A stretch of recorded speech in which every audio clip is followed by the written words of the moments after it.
Այսօր որոշել եմ պատրաստել հայկական ավանդական հաճարով փլավը, նախօրոք մաքրել եմ և լվացել եմ հաճարը։ Հիմա լցնելու եմ կաթսայի մեջ, չենք տապակում, որպեսզի կեղևը չհաստանա և ուշ չեփվի։ Միանգամից այսպես լցնում ենք։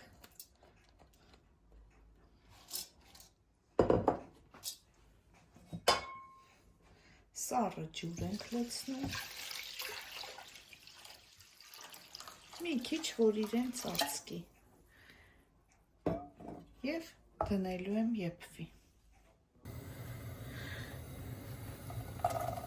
Զուգահեռ պատրաստելու եմ նաև սոխառածը, մինչև դառնա ոսկե գույն սոխը։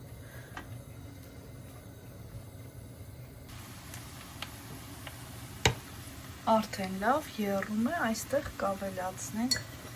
աղ։ Հաճարը եփվում է, սոխը լավ սոխառած է լինում։ Հիմա երրորդ տապակի մեջ լցրել եմ մի փոքր բուսայուղ, կդնեմ նաև կարագ և սունկը։ Վերցրել եմ ամենամանր սունկը, չեմ կտրատում, հենց այսպես տապակելու եմ, մի փոքր աղ կավելացնեմ։ Խառնելու ենք անընդհատ, որ բոլոր կողմերից լավ տապակվի սունկը։ Տեսեք, սունկը արդեն ջուրը գոլորշիացել է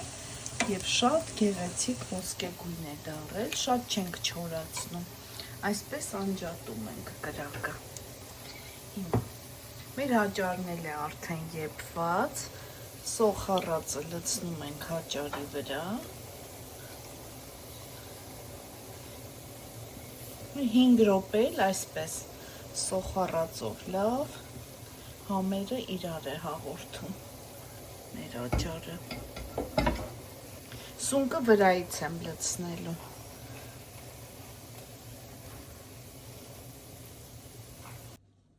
Վերջ արդեն պատրաստ է, վրայից էլ առանցին լցրեցի սունկը։ Ես առանցին եմ եփում, այդպես ավելի համերը լավ է ստացվում, թե սունկը, թե սոխառածը։ Այսքանը դուք էլ պատրաստեք և անուշ արեք։ Բարի ախորժակ ցտեսություն։